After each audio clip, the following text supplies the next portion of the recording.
Señor. Tu nombre, darte gloria, honra y honor. Por siempre bueno es alabarte, Jesús, y gozarme en tu poder. Bueno es alabar al Señor. A mí me llama mucho la atención esa canción cuando escuché otra canción. El otro día estaba escuchando un rap cristiano y era de un tipo que llegaba al cielo. Y la imagen, o sea, uno puede jugar con la imaginación. Él decía, me encontré a Abraham en el cielo cuando llegué y me dijo, bienvenido hijo. Y de una vez uno piensa en la promesa que Dios le dio a Abraham, donde le dijo, en ti serán bendecidas todas las naciones y tú serás padre de multitudes. Porque nosotros, por el pacto de Jesucristo, también somos hijos de Abraham. Y dice que después se encontraba así en una esquina a Job, ¿no? Que había pasado por tantas situaciones, tanta enfermedad, la lepra, toda la muerte que rodeó a su familia. Y también estaba Esteban, que fue apedreado.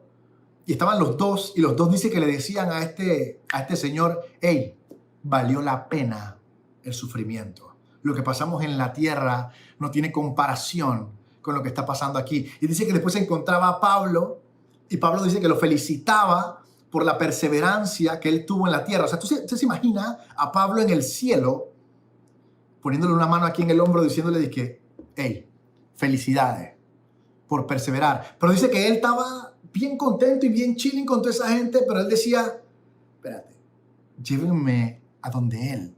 Yo solo quiero verlo a él. Ustedes están cool. Ustedes son, hey, héroes. Los leí por mucho tiempo, fueron modelos a seguir, pero yo quiero verlo a él. ¿Dónde está él? Mire, yo no creo que Pablo hubiera resistido todo lo que resistió si él no tuviera una revelación tan clara como la que tenía de Jesucristo y de la eternidad junto a Jesucristo.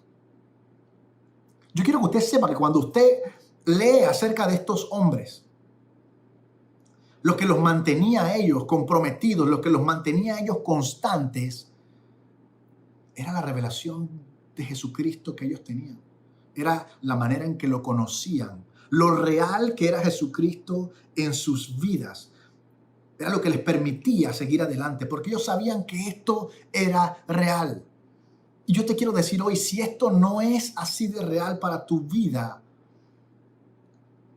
puede que no le conozcas, porque Él es real y es todo lo que dice ser, y es poderoso, y es maravilloso, y es fiel, y es único y verdadero, y es el Rey de Reyes y el Señor de Señores.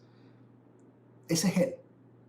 Entonces, yo hoy voy a darle un poco de continuidad a ese mensaje que el pastor estuvo dando acerca de todo obra para bien. Porque la realidad es que ese verso, mire, si usted buscara un diccionario con imágenes, al lado de ese verso debería estar la foto de Pablo.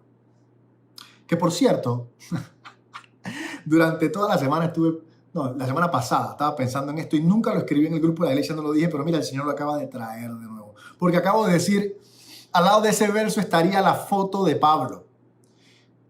Y la realidad es que nadie sabe cómo era Pablo, ¿cierto? Nadie sabe cómo era Jesús. Hay un poco de imágenes y un poco de fotos, pero en realidad nadie sabe cómo físicamente eran ninguno de esos dos hombres.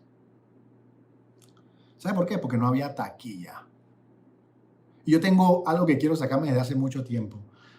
A mí me provoca cierto malestar cuando la gente pone su foto y pone un verso debajo.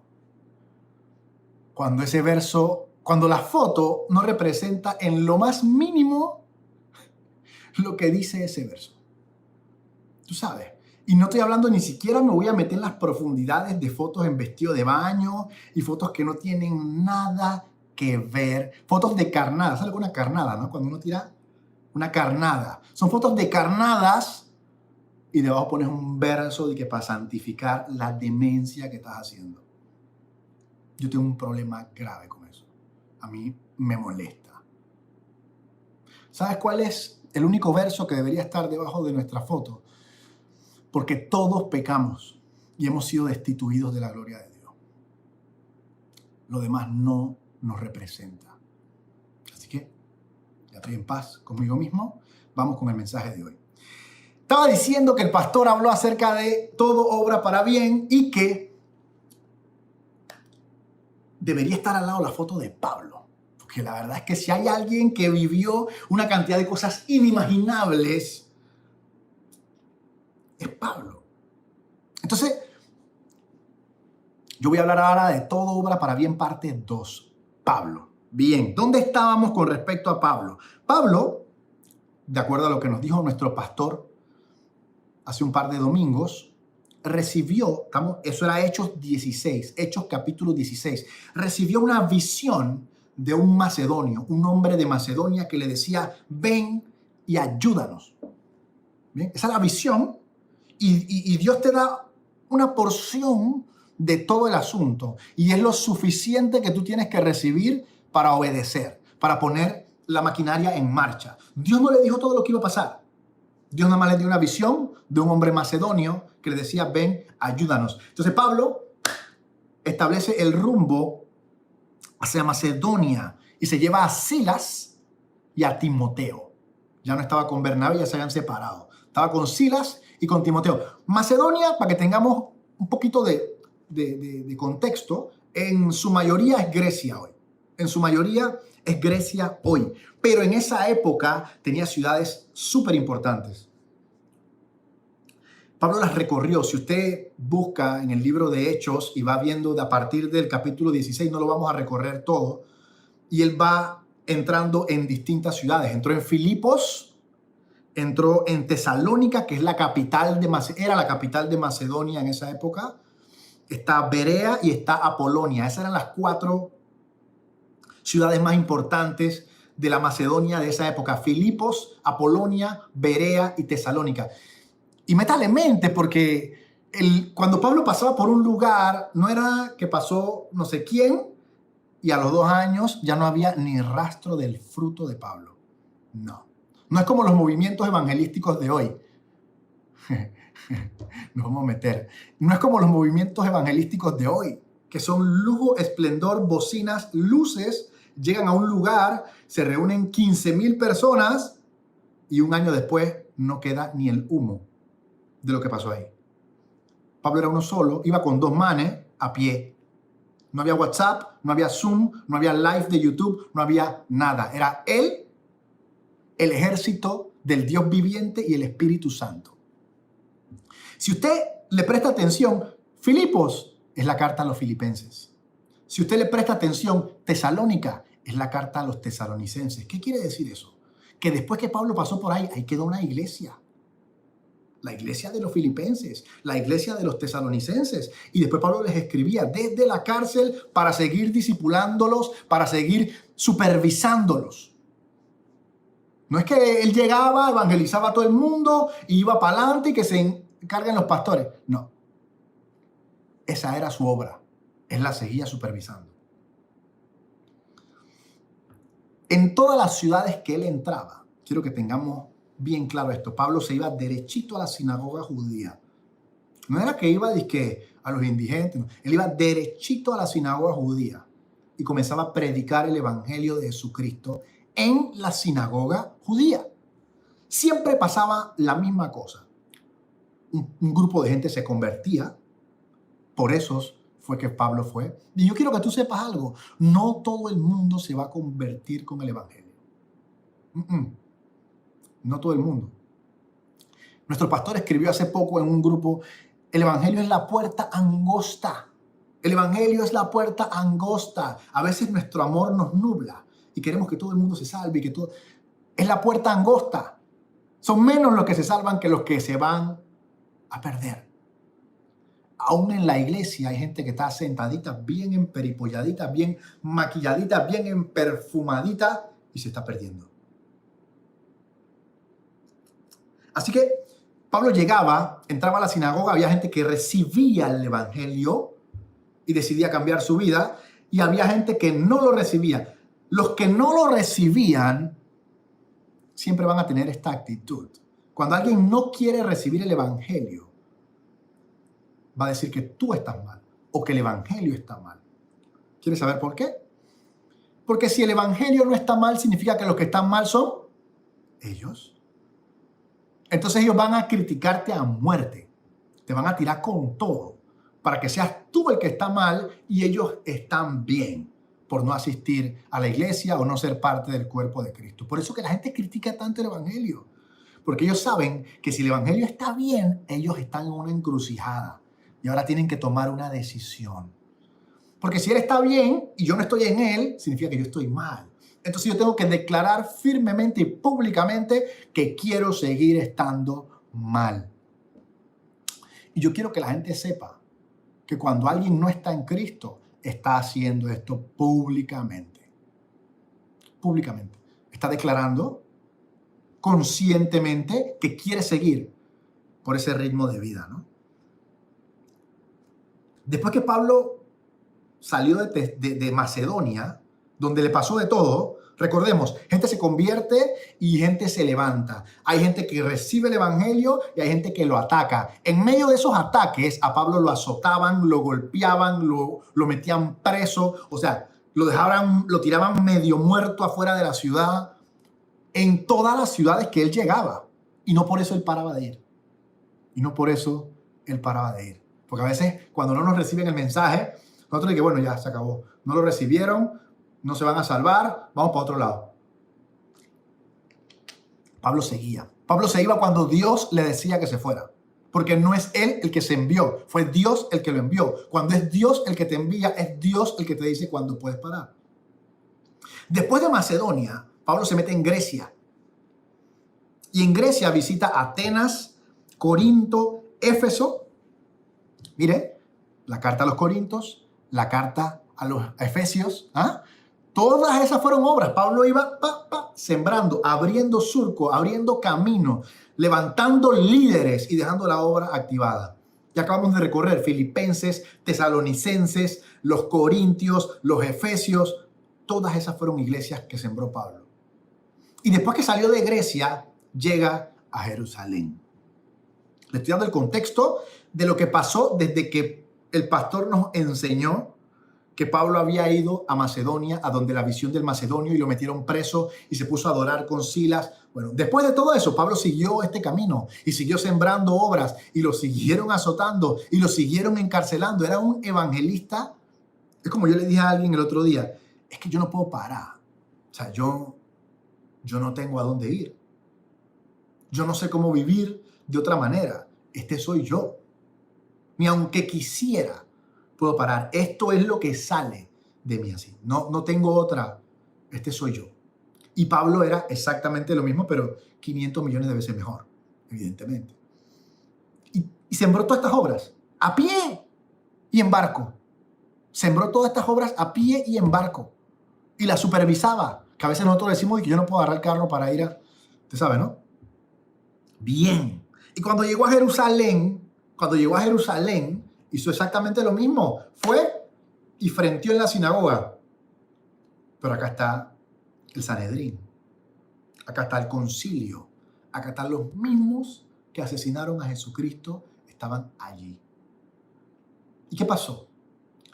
Un par de judíos que se habían encontrado con Pablo en alguna de estas ciudades que no les había gustado el mensaje de Pablo, estaban en Jerusalén.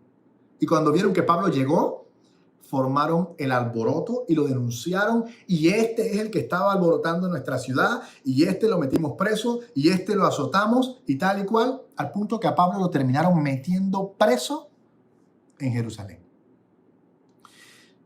Ahí viene una serie de defensas que él tiene, ¿no? Primero se defiende ante el pueblo. Pablo, con toda su manera de hablar, con todo el conocimiento de la ley, como ciudadano romano. Usted se imagina a Pablo defendiéndose, ¿no?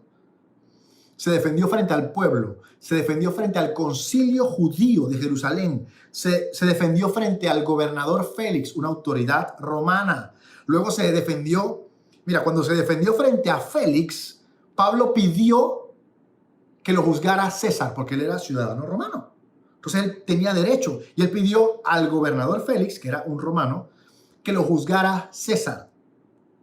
Y en este momento, en Hechos 23, verso 11, el Señor le da una palabra a Pablo que es muy importante para lo que vamos a ver hoy. Dice, a la noche siguiente el Señor se apareció a Pablo y le dijo, ánimo, así como has dado testimonio de mí en Jerusalén, es necesario que lo des también en Roma. ¿Qué significa ese verso?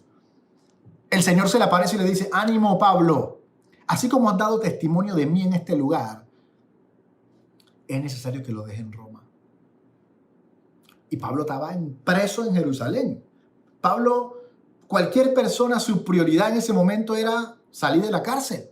Y Dios le está hablando no solo que va a salir de la cárcel, sino que va a ir a Roma.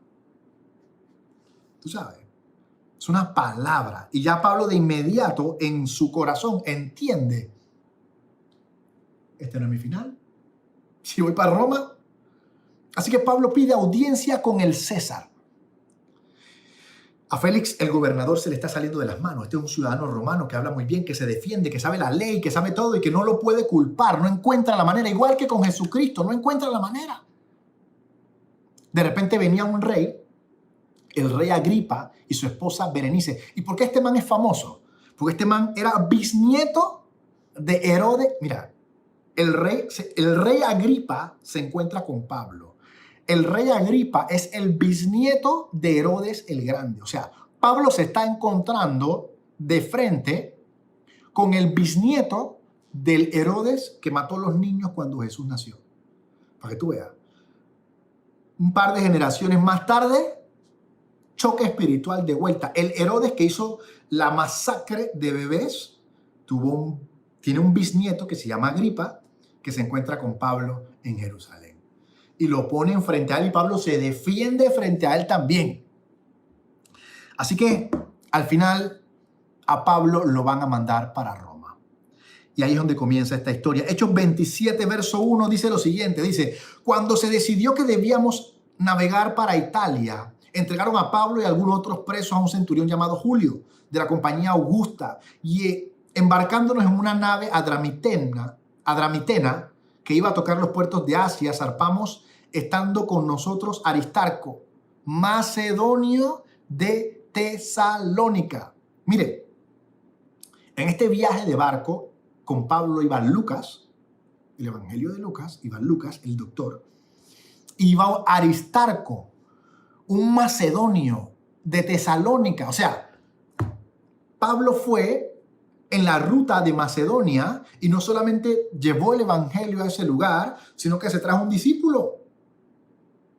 Como decía el pastor Mercado el domingo, la conquista, Abraham era un evangelista. La diferencia es que en esa época la conquista era con espada de verdad, era con guerra.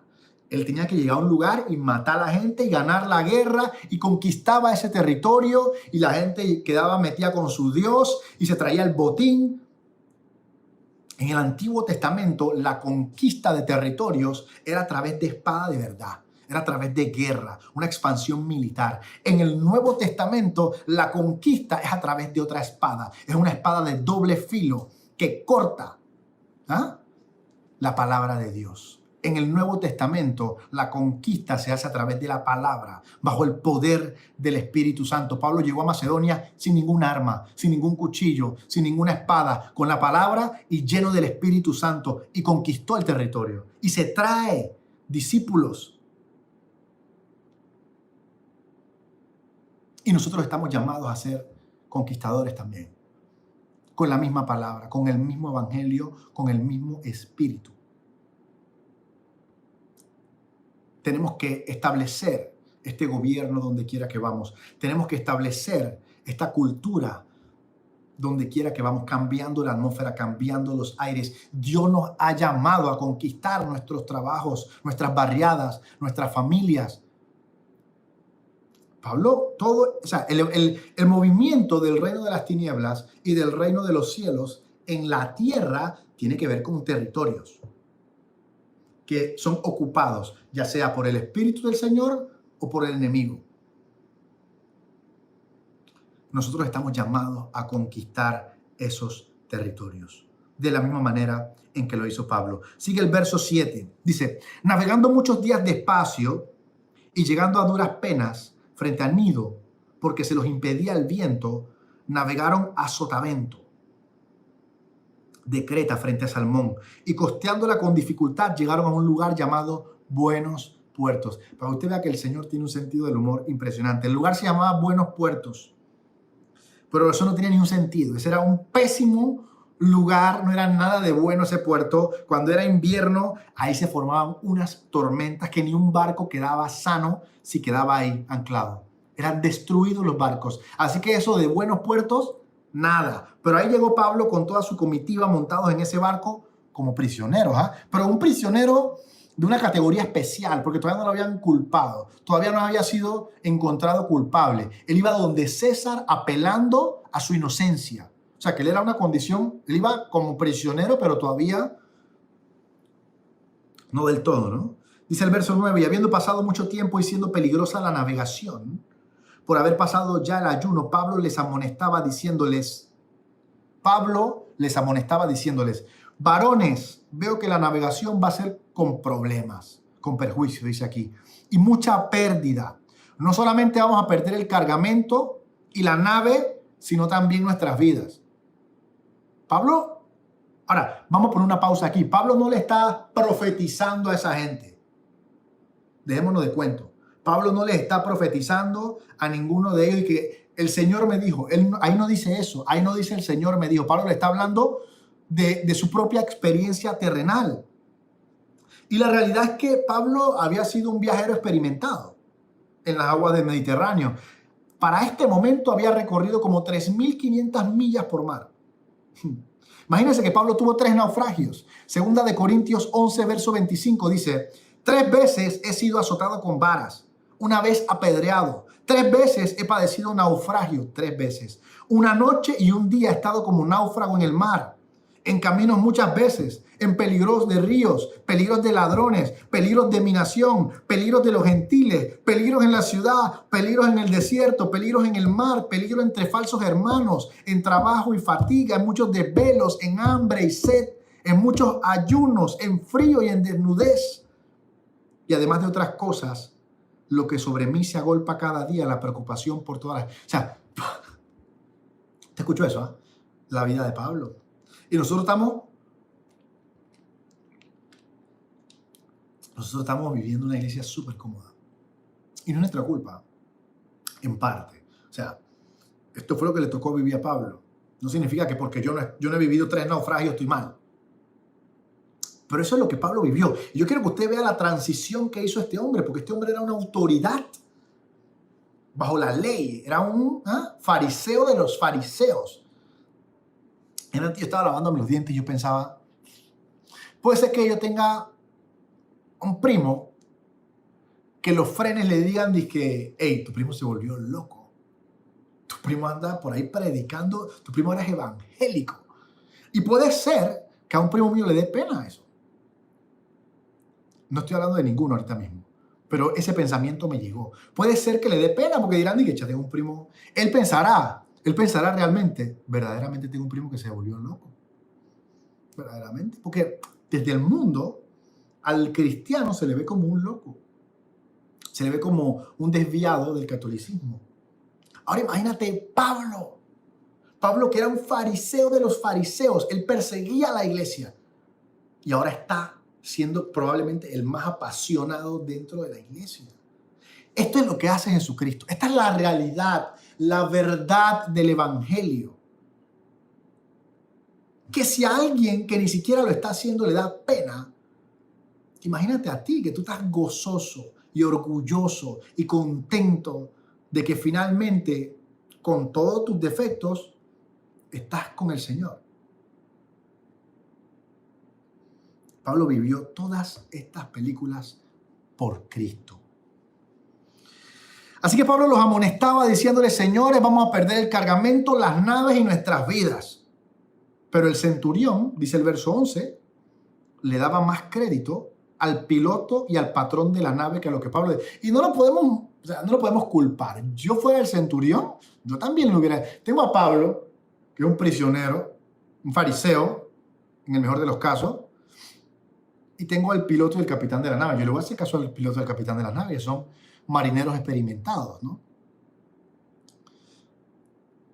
Siendo incómodo el puerto para invernar, donde estaban buenos puertos, la mayoría acordó zarpar de allí. Pablo decía, hey, no sigamos que nos vamos a morir y vamos a perderlo todo. Pero la gente decía, este lugar está mal.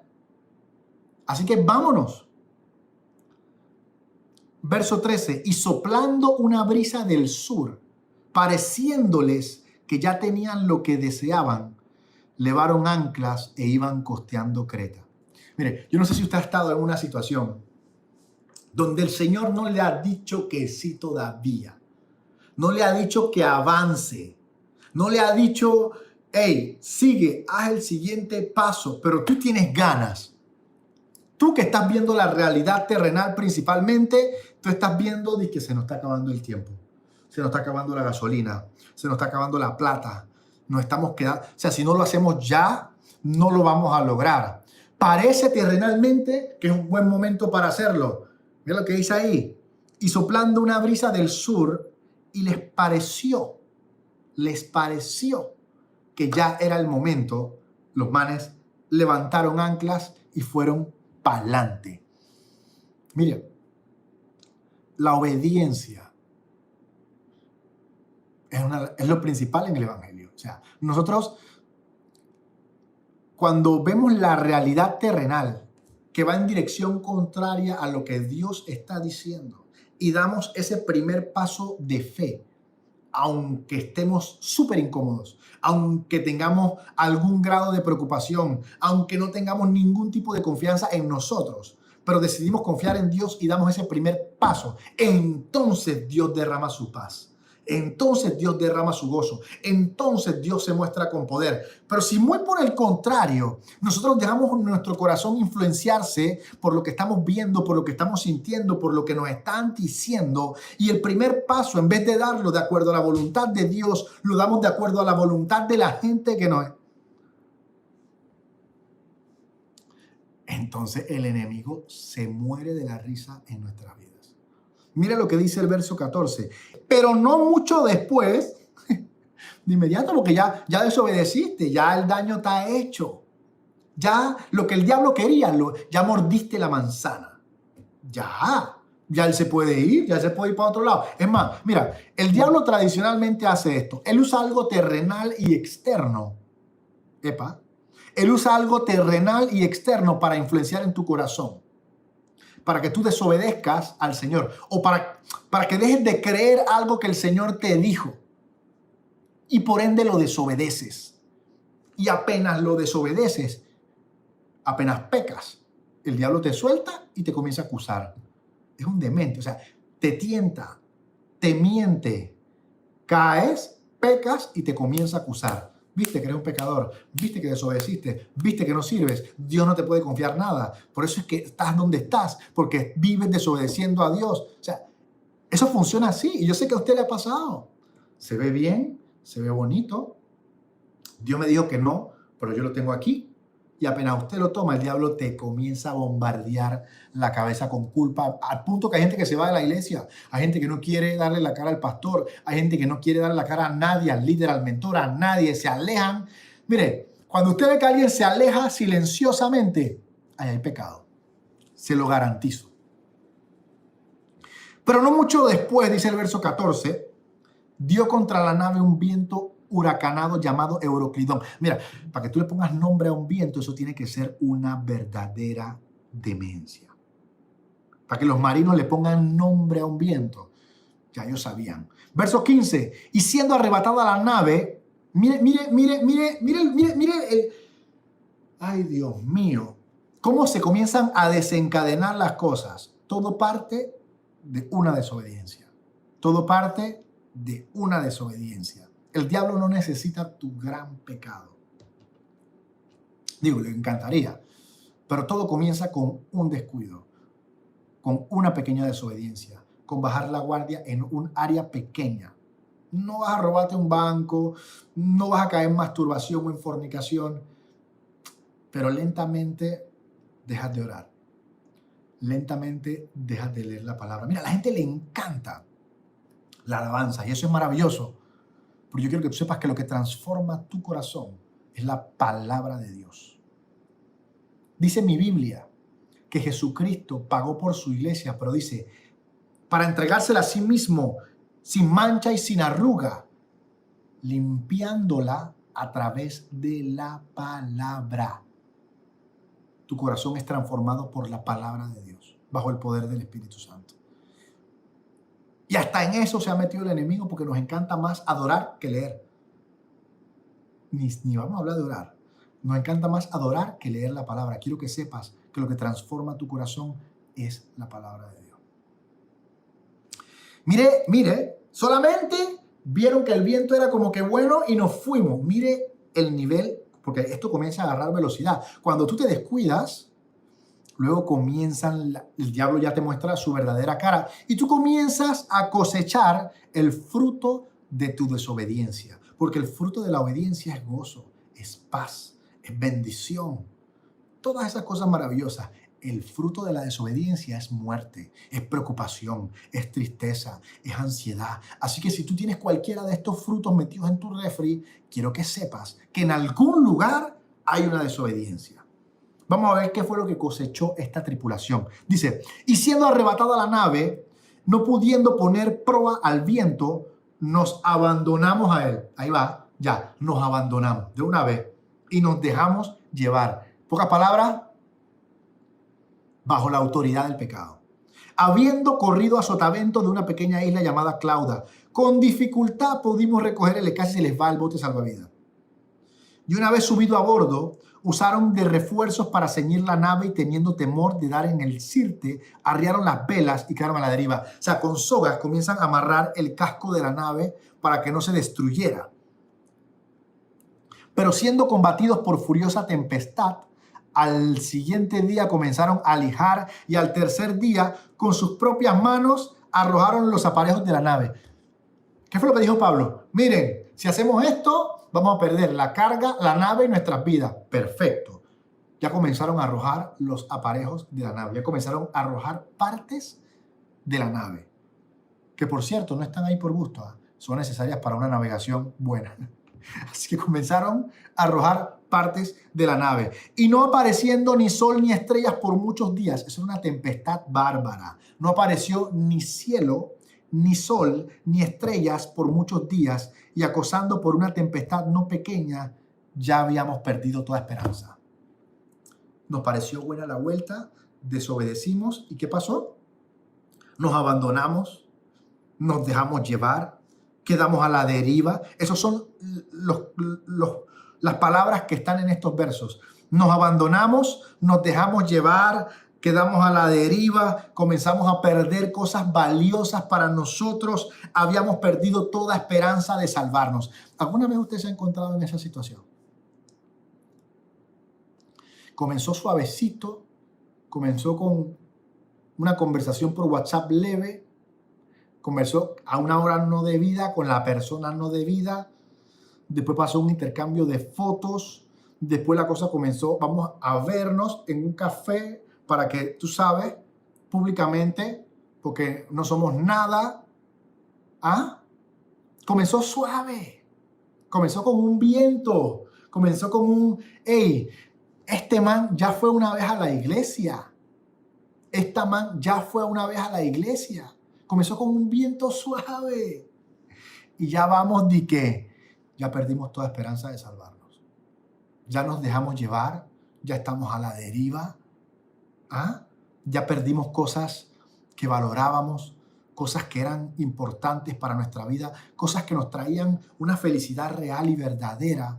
La hemos sacrificado. Y ahora vivimos entre las sombras, ahora vivimos en la vergüenza, ahora vivimos a escondidas. Ya no participo, ya no quiero estar porque no me siento digno, porque siento que se pueden dar cuenta, siento vergüenza de lo que estoy haciendo y no quiero conversar con nadie. Mire, no hay nada más triste que alguien que aparenta ser cristiano. Yo no entiendo, honestamente, yo no entiendo. Porque ¿qué gana alguien aparentando ser cristiano? Como dijo nuestro pastor una vez, conoces lo suficiente de Cristo como para no poder disfrutar completamente del mundo, pero estás lo suficientemente metido en el mundo como para no estar salvo. Yo no entiendo eso. Vas a la iglesia, hablas el lenguaje, escribes en cristiano y cuando sales, haces lo que te da la gana. Estás ofendiendo al Señor. Estás pisoteando su sacrificio. Porque si tú lo conocieras, si tú hubieras experimentado por 5 segundos el dolor que Él pasó por ti, jamás se te ocurriría. Yo estoy seguro que tú no le harías eso a tu mamá. Pero a Él sí. Porque Él te lo perdona todo. Queremos decir. Ese es un área bien peligrosa para encontrarse. Porque cuando uno lo conoce realmente a Él, uno lo ama a Él. Y uno jamás. Uno puede caer una vez. Uno puede resbalarse una vez. Pero uno no puede sentirse conforme con estarlo haciendo. Uno no puede sentirse cómodo con estarlo haciendo. Ahora, cuando uno pierde toda la esperanza de salvarse a sí mismo, porque eso es lo que ellos están diciendo, eso es un muy buen lugar. Porque cuando ya tú pierdes la esperanza en ti, cuando ya se te cierran todas las puertas en esta tierra, el único lugar que te queda para mirar es para arriba. Y hay veces que a las personas es bueno que les toque esta situación, que experimenten una situación tan crítica que los lleve al límite, donde tengan que tomar una decisión. ¿Voy a seguir a Cristo y me voy a salvar o no? Hay personas que con puntos medios no funcionan. Hay personas que tienen que ser estrelladas de verdad y experimentar una crisis de verdad. Verso 21 dice, entonces Pablo, como hacía ya mucho que no comíamos, se puso en pie en medio de ellos. Imagínate, está todo el mundo perdiendo la esperanza, tirando las cosas afuera del barco. Ya ni siquiera pensaban que se iban a salvar. Estaban pensando en sus familias, pensando en todo lo que iban a dejar atrás. Y Pablo se para y les dice de que, hey, no les dije yo que no debíamos hacer esto. A usted no le, a mí me molesta de sobremanera que me digan te lo dije. Porque si me dicen te lo dije significa que me hice loco. Significa que era lo suficientemente orgulloso para no hacer caso. Significa que creía que me las sabía todas. Cuando te dicen te lo dije, significa que te lo dijeron y que no te dio la gana. Así que Pablo se saca esa espinita y les dice, ay. Habría sido conveniente, señores, que me hubieran escuchado y que no zarpáramos. Pero ahora les exhorto a tener buen ánimo, porque no se va a perder ni una sola vida entre nosotros, sino solamente la nave. Porque esta noche ha estado conmigo el ángel del Dios de quien yo soy y a quien sirvo, diciendo, Pablo, no temas. Acuérdate que es necesario que comparezcas ante César, que llegues a Roma. Y encima de esto, Dios te ha concedido a todos los que navegan contigo. Por tanto, varones, tengan buen ánimo porque yo confío en Dios que será así como me ha dicho. Miren, hay gente que Dios le habla de esta manera y le dice, hey, nadie se va a morir, pero se va a perder el barco, y la gente se pone brava. La gente quiere todo o nada. No están viendo que están a punto de perder la vida, que están a punto de perder la salvación y que Dios les dice que mira, te voy a quitar esto, pero te vas a salvar. Y la gente dice no. ¿Por qué me tienes que quitar esto, Señor? Porque si no, no te salvas. Esa noche, dice Pablo, se me apareció el ángel del Dios a quien pertenezco y a quien sirvo. Wow. Y ese ángel, yo quiero que usted sepa, ese ángel no tenía que decirle a Pablo que él iba a sobrevivir. Pablo sabía que él iba a sobrevivir, porque Dios le dijo que él iba a llegar a Roma. O sea, Pablo no tenía dudas de que él iba a sobrevivir, porque él tenía una palabra que le había dicho que él iba a llegar a Roma. El ángel lo que vino a decirle es que esa gente tampoco se iba a morir. Eso es importante, porque ya acuérdense que a Pablo se le había dado una palabra, donde le dijeron él iba a llegar a Roma. Miren, la confianza que Pablo demostró en este momento le trajo fe y esperanza al resto de la tripulación. Y esa es la manera en la que se tiene que parar a un cristiano en estas situaciones.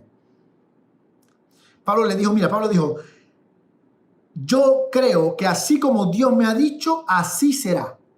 Esa es la esencia de la fe. Y yo creo que eso le da mucha alegría al Señor. Cuando sus hijos, independientemente de los días de tormenta que estén ocurriendo, independientemente de cómo se esté tambaleando el barco, independientemente de cuál sea el ánimo que está a su alrededor, sus hijos siguen diciendo, yo creo en lo que Dios me dijo, Dios habló y Dios hará. Dios no es hijo de hombre para que mienta, ni hombre para que se arrepienta. Y Pablo dijo algo bien interesante, yo le creo a Dios, no dijo yo creo en Dios.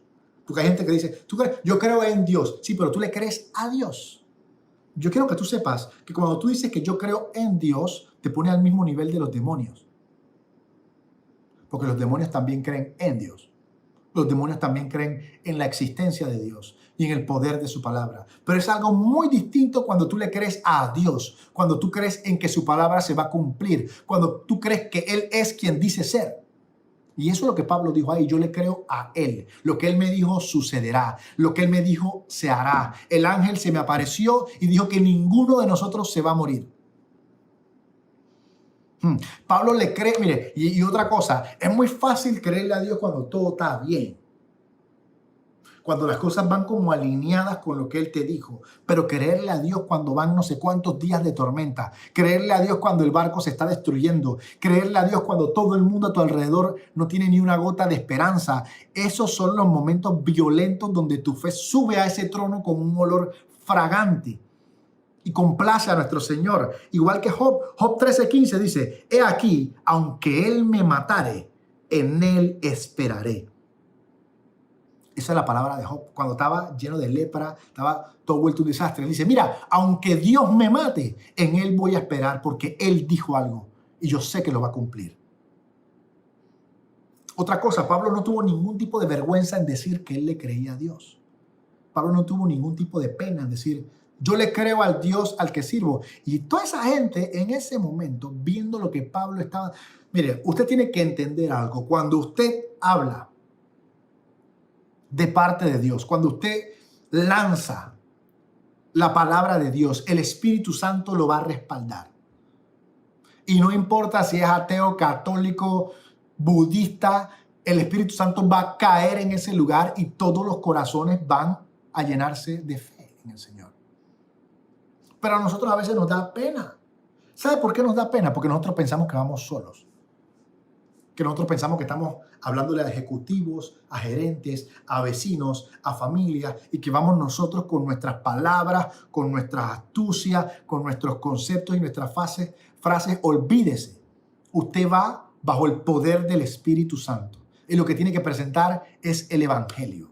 Por eso se llama una comisión, la gran comisión. Es una misión entre dos, usted y el Espíritu Santo. Así que confíe en el Espíritu Santo cuando esté haciendo esto. 27. Dice que más adelante ya todo el mundo se llenó de esperanza. Pablo fue como la luz en ese momento. Esta situación tan complicada, por eso que todo obra para bien, señores, por eso que todo obra para bien.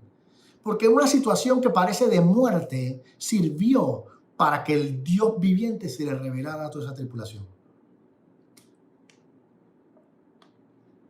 Hay corazones que tienen que experimentar este tipo de tormenta para que lleguen al nivel de humillación necesario, para que su corazón sea un suelo fértil donde esa semilla dé fruto. A veces el suelo no se hace fértil hasta que no es transformado, como nos enseñó nuestro pastor hace un par de domingos. Tiene que ser trabajado, tiene que pasar por pruebas, tiene que pasar por tormentas y situaciones difíciles para que tú dejes de confiar en todas las estructuras terrenales, personales, de orgullo, de títulos, de posesiones que tú tienes. Cuando todo te falla, cuando el gobierno te falla, cuando tu trabajo te falla, cuando tus amigos te fallan, tu corazón llega a un punto en que confías en Dios. Y estos hombres estaban en ese lugar. Dice que después el barco se destruyó, pero todos llegaron con vida a una isla. Todos llegaron con vida a una isla. Y cuando llegaron a la isla, los pobladores de la isla recibieron a esta gente de las mil maravillas. Le hicieron una fogata. Mire eso, Pablo sobrevivió a un naufragio Y llegó a una isla y había un fuego y Pablo iba a ser parte de lo que estaban prendiendo en el fuego y le picó una víbora. Le salió de entre las ramas una víbora. Esto ya es Hechos 28. Lo estoy parafraseando porque no hay tiempo. Y la gente de la isla, cuando vio que lo mordió la serpiente, dijo, este hombre es pecador. Así que la justicia hizo que a pesar de que se salvó del naufragio, ahora se muera por esa picadura. Pero Pablo tenía una palabra de que iba a ir a Roma. Como Pablo tenía una palabra de que iba a ir a Roma, él agarró a esa serpiente, la sacudió y la tiró al fuego de nuevo. Yo necesito que nosotros recibamos esto. Cuando Dios te dice que va a hacer algo en tu vida, lo va a hacer. Las promesas de Dios se van a cumplir. Así que cualquier víbora, cualquier mentira que salte a morder tu corazón, tú tienes que sacudítela, porque la palabra de Dios se va a cumplir. Pablo, en la palabra no dice que Pablo le paró bola a eso. Pablo ni siquiera le prestó atención. Así que Pablo se la sacudió. Dice, mira, ¿tú crees que yo acabo de sobrevivir un naufragio para que una víbora me mate? Cuando Dios me dijo que voy a Roma, sal de aquí, por favor. Sal de aquí. ¿Por qué nosotros escogemos a veces creerle a alguien que está vencido cuando las promesas de Dios dicen completamente lo contrario? Dios dice que va a estar con nosotros hasta el fin del mundo. Dios dice que ninguno de los que ha escogido se va a perder. Y el diablo de repente te susurra un par de cosas, sale algo en las noticias, pasa algo en tu vida y tú comienzas a creer que Dios no dice la verdad. Te despiden de tu trabajo y tú piensas que te vas a morir de hambre, cuando Dios dice que tú eres su hijo y que si así como sustenta las aves del cielo, ¿cómo no lo va a hacer contigo? ¿Cómo las situaciones terrenales hacen que en nuestro corazón la palabra de Dios pierda validez? Sacúdete eso. Por ahí viene un hashtag y ya veo sticker y ya veo un poco de... Ya tú sabes. Miren, cielo y tierra pasará, pero la palabra de Dios se va a cumplir. Después que Pablo sacudió esa víbora, ¿usted qué cree? Toda la gente de la isla dice que, oh, este man es un dios. Pasaron de decir que era un criminal y que había sobrevivido de un naufragio, pero ahora iba a morir por una picadura de serpiente porque era un criminal, a decir que era un dios. Mire, no le preste atención a lo que dice la gente. Usted escuche lo que dice su papá de usted. Usted escuche lo que dice el creador de usted. El que sabe realmente quién es usted. El que sabe realmente lo que usted puede hacer y no puede hacer es su creador. No la gente. La gente cambia de opinión demasiado rápido. Y principalmente si es gente del mundo. Mira esta gente en esta isla. Primero, la víbora lo va a matar porque ese man está mal. Y después de que, ese man es un dios. Y así mismo pasa en la calle. Así mismo pasa en la calle. Cuando nos va bien, la gente dice, se manta bien. Y cuando pasa algo mal, dice, algo pasó. Él algo tuvo que hacer. Yo sabía que eso no iba a durar mucho. Yo sabía que él no iba a durar mucho en la iglesia. Yo sabía que esa plata o eso, él andaba en algún tipo de negocio turbio. Y después sale inocente. Y después dice, disculpa. Mire, no le preste atención a las voces que no son las voces del Señor. No le preste atención a la voz de alguien que no tiene su confianza. Mucho menos reciba consejos de alguien que no tiene un testimonio en esa área. ¿Cómo tú le vas a pedir consejo de finanzas a alguien que está en bancarrota? No camina. ¿Tú me entiendes? Y nosotros queremos prestar en nuestros oídos. ¿Por qué? Porque cuando nos hablan bien nos alimenta el ego, nos alimenta el orgullo. Entonces estamos acostumbrados a andar escuchando por ahí. ¿Qué tú opinas de esto? Pongo esta foto, ¿cómo me veo? ¿Cuántos años tengo? Mire, déjese de eso. La única voz que vale la pena y que usted debe buscar y escuchar es esa voz que descendió del cielo cuando Jesucristo salió del agua y le dijo, ese es mi Hijo amado, en quien tengo complacencia. Eso es lo único que yo necesito saber y que Él está conmigo. El resto, no estoy. ¿Sabe lo que es la depresión? La depresión es cuando usted se vuelve adicto a escuchar la voz equivocada. Cuando usted se vuelve adicto a escuchar la voz equivocada. Tenemos que volvernos adictos a escuchar la voz adecuada, la voz correcta, la voz que nos afirma, la voz que nos dio vida, la voz que creó el cielo, la tierra, los mares y las estrellas, la voz que nos está llamando a casa, la voz que está en el cielo esperando esa eternidad con nosotros. Esa es la voz que tenemos que escuchar, la voz del Espíritu Santo de Dios. Así que vamos a cerrar. Padre, te damos gracias porque tú nunca dejas de hablar. Somos nosotros los que dejamos de escuchar. Por eso tu palabra dice que aquel que tenga oídos para oír, que oiga lo que dice el Espíritu de Dios a la iglesia.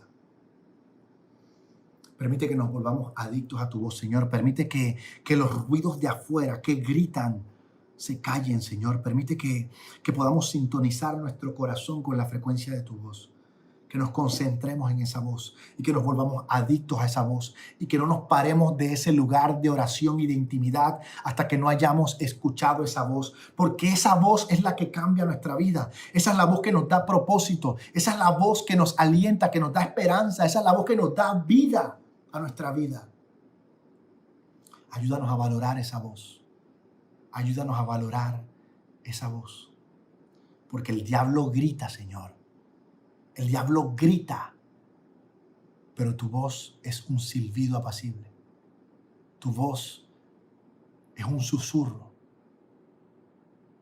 Tú susurras, Señor, porque no tienes que gritar, porque siempre estás cerca. Y si siempre estás cerca, no tienes que gritar, estás al lado de nuestro corazón. Te damos gracias, Padre, en el nombre de tu Hijo Jesús. Amén.